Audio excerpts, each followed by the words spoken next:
Britain's worst rail disaster, the Quintinshill rail disaster, killed 226 people. It happened on a quiet Saturday morning in May 1915 on a stretch of line just north of Gretna Green that most people have never encountered. 5 trains, a signal box, 2 men running late, and a fire that burned for 23 hours. No mechanical failure caused it, no collapsed bridge, no broken rail. What caused it was the quiet, habituated negligence of a routine so ordinary that no one had ever thought to question it. And because a war was already consuming the nation, because the newspapers were already dense with the dead, the story slipped beneath the surface of public memory almost before the ashes had cooled. The place was called Quintinshill. The disaster it produced remains to this day the worst in British railway history. Most people have never heard of it, but that is the end. The beginning is smaller and quieter. To understand Quintinshill, you need to understand what the British railway network was in May 1915. It was not merely a transportation system, it was the circulatory system of an empire at war, moving coal, munitions, food, and most of all men, north and south, across a country that had not yet fully absorbed what it had volunteered for. The Caledonian Railway's main line cut through the Scottish lowlands and down through the border country, a trunk route of enormous strategic weight. Trains moved on it in dense, overlapping sequences, day and night, and the signal boxes governing them were staffed by men who had performed the same job on the same shifts for years. Reliability in the minds of those men had become indistinguishable from routine, and routine, left unchecked, becomes its own particular blindness. The signal box at Quintinshill stood on the line about a mile north of Gretna Junction. It controlled 2 passing loops, short sidings where slower trains could be held while faster expresses cleared the main line. On the morning of the 22nd of May 1915, both loops held goods trains waiting to proceed. The night shift signalman, George Meakin, faced a straightforward operational problem. He needed to clear the line for a northbound express, but with both loops occupied, the only available option was to shunt the local passenger train onto the southbound main line itself, holding it there in plain sight while the express went past on the other track. This was not unusual, a standard move. The train sat on the live main line, stationary, visible, waiting. Meakin knew it was there. What unraveled next is a study in how small, familiar habits stack silently into catastrophe. Under railway regulations, specifically Rule 55, when a train was detained on a running line, the signalman was required to place a reminder collar on the signal lever, a physical device. A lever collar, designed to make forgetting the train almost impossible. It was also the signalman's duty to protect the line by blocking back, the procedure of preventing any following train from entering that section of line. These were not suggestions. They were the exact safeguards that existed to prevent what was about to happen. Neither was properly applied. James Tinsley was supposed to begin his day shift at 6 in the morning. He did not. He held a private arrangement with Meakin. When the local train stopped at Quintinshill rather than the station, Tinsley would ride it to work, arriving late, and Meakin would note the half-hour's activity on a slip of paper so Tinsley could copy it into the official register on arrival. Quietly, seamlessly, the lateness would dissolve. Nobody would know. They had done it many times before. On this particular morning, Tinsley rode the local train to work, stepped off it, entered the box, and began transcribing Meakin's notes into the register. 2 brakemen occupied the box as well. Conversation drifted. Talk of the war, the comfortable ease of men who knew each other well, moving through familiar motions. And somewhere inside those minutes, Tinsley forgot that the train on which he had just arrived was still standing on the live southbound main line, 10 feet from where he sat. He accepted the troop train from the south. The Kirkpatrick signal box, immediately to the south, passed it forward on Tinsley's clearance.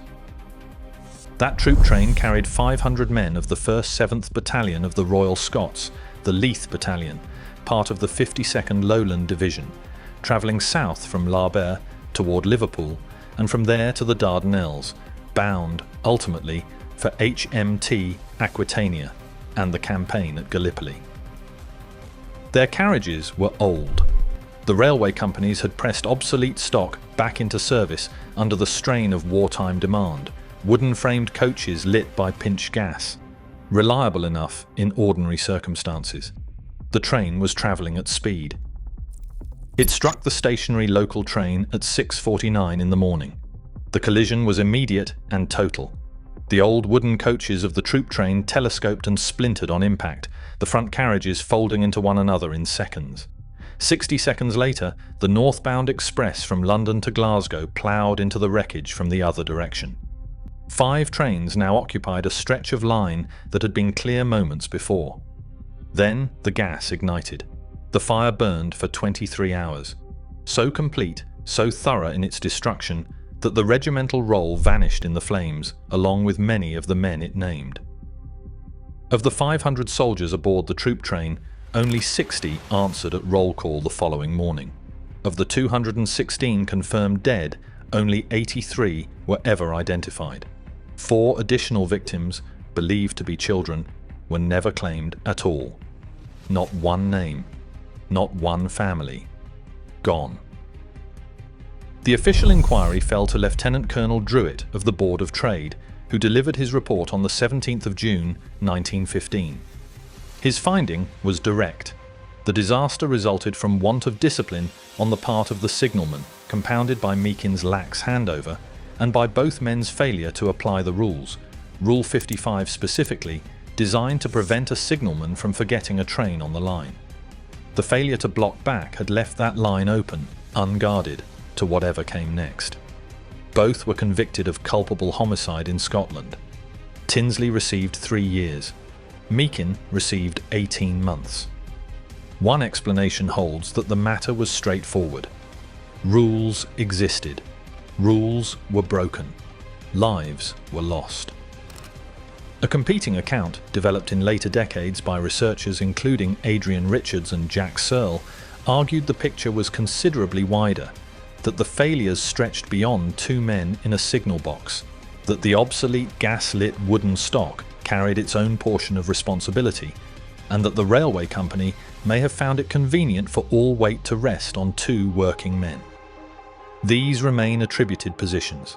The inquiry's verdict was never formally overturned. What is certain is what the disaster left behind. The Leith Battalion, one of the closest territorial units to its own city in the whole British Army, built from the same streets and the same families, still working, still training, still weeks from the front, was effectively destroyed in minutes. Before it could reach the war it had been sent to fight. The survivors who returned to Edinburgh arrived looking so broken that schoolchildren taunted them in the street, taking them for enemy prisoners. Both signalmen were released from prison in 1916 and quietly reinstated by the Caledonian Railway in other roles. Meakin eventually established a coal trading business near the very loops where the disaster had occurred. He died in 1953. Tinsley outlived him by 14 years.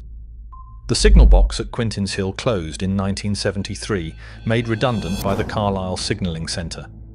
It was demolished. The passing loops remain, still working, still used, still carrying trains on the same stretch of line. No memorial stands at the site. The 216 dead were buried together in a mass grave at Rosebank Cemetery in Edinburgh. An annual service of remembrance is still held there, still observed, still attended, more than a century on. In the National Railway Museum in York, there is a clock case salvaged from the Quintinshill signal box. Inside it, the men who replaced Meakin and Tinsley began a quiet tradition, writing the date of the disaster and signing their names. Successive generations of signalmen added their own names, other dates, other events. A slow accumulation of witness built up across decades. It is the only monument the box produced. A small wooden case still carrying the names of people who remembered what happened when remembering stopped.